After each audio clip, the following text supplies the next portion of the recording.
First thing you need to do is to section off the hair. Obviously you don't have to do this if you don't want to, and you don't have to do it in one section either. You can section your hair however you're styling it, but I'm just going to section it off into one piece. As you can see, I'm doing another hairstyle at the front, but that's for another day. So I'll just play around with the back for now and show you all this tutorial while I'm still filming that one. Please excuse me, I'm coming down with a bit of a cold, so my voice is a bit at the moment. So if it goes off, that's why. And if I run to go and get a cup of water, that's why. Okay, so I've sectioned the hair into a ponytail. What I need to do is split the ponytail into two sections. Try and make them as neat as you can. Try and make them as even as you can, but it's not all that important. It doesn't have to be perfect. You know, it's just a matter of practice and making it look good enough so that, you know, you can wear it. Okay, so I've sectioned the hair off in the ponytail into two sections. Right, so you need to grip the hair in a fist with your thumbs at the top and all your other fingers underneath the hair. And what you need to do is you need to free your index fingers. So your index fingers need to be able to move. So I'm going to take my index fingers and I'm going to start with my right hand here, and I'm going to section off a piece of hair, a small piece of hair from the rest of the hair, and I'm going to take it from the side. What I'm going to do is I'm going to move this section here over to here, the inside of the opposite side, so the inside of the left hand side. So I move it over like so, section it up, separate it from the rest of the hair, and hold it in on the inside of the opposite side. And I'm going to use the same finger, so my right finger, or my right thumb, to hold the hair steady. What I need to do is rest it on top and just apply some pressure. So I'm just gripping it like that. Shouldn't hurt the person.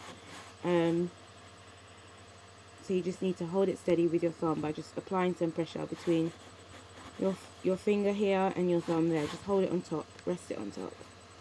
Then do exactly the same thing to the left hand side. So you take another piece of hair from the side, about the same size as the one that you just took, and you bring it round to the inside of the right hand side.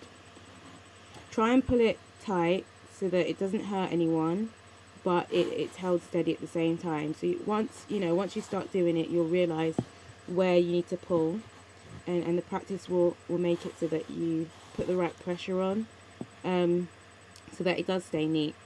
Now obviously, in order for it to stay neat, you do need to try and keep the two pieces that you pull around the same size as each other, and also you need to bring them from right at the top, but I'll go over this a bit more in a minute. So you bring your left hand section over to the right hand side. You then use your left thumb and apply that pressure again. You then take your right hand side, right index finger, try and make it the same size, but again doesn't have to be perfect, and you bring it over to the left hand side. Use your thumb to apply pressure. Bring it from the top again over to the right hand side. Use your thumb to apply pressure. Use your index finger over to the other side and apply pressure right from the top. It keeps it nice and neat. Bring it over and apply pressure. So you can now see that it's starting to take form. You can see that it's starting to look a bit like a fish pat. So you just continue with that. You keep going all the way down, and you'll see it start taking shape.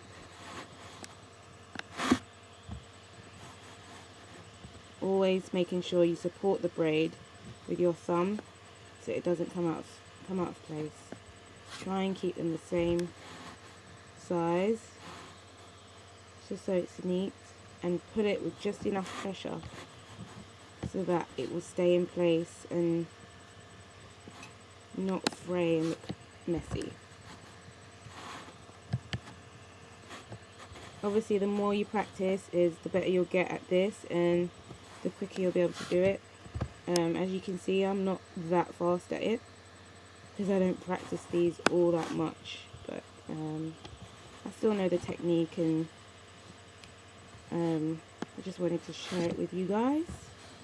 So I'm continuing right down. Obviously you can stop when you want to. You don't have to go all the way down. I'm just going to continue for a bit further. These sort of braids are nice for people with long hair. Obviously they look nice in all different kinds of manes, but they're nice for long hair because a lot of the time people with long hair have their hair in a normal braid, a normal just 3-strand braid. And that's pretty, but it's nice to just change it a little bit. But obviously it looks just as nice in short hair as well, as long as you're able to plait it. It's long enough to plait it in this way, then, you know, obviously it will look just as nice in short hair as well.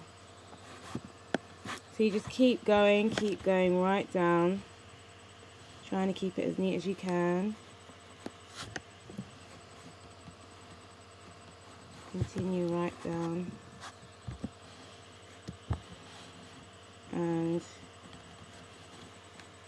when I finish doing it, I like to catch it in a hairband, just because most of the time it does come out, it unravels a bit, it loosens a bit.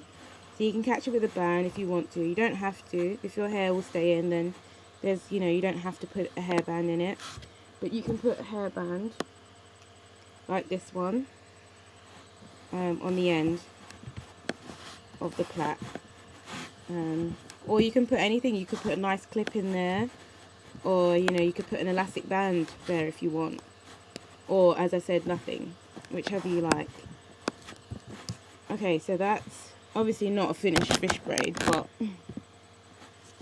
I think you guys get what it's supposed to look like. So there's my finished fish braid. I hope you all like it, and I'll post some pictures of it at the end of the video so you can see how it looks when it's right down to the end. Hope this helps you guys. If you have practiced it and taken some pictures of it, you can always email them to me, and if you want them to be on the blog, then I can shout you out on the blog and put your pictures up.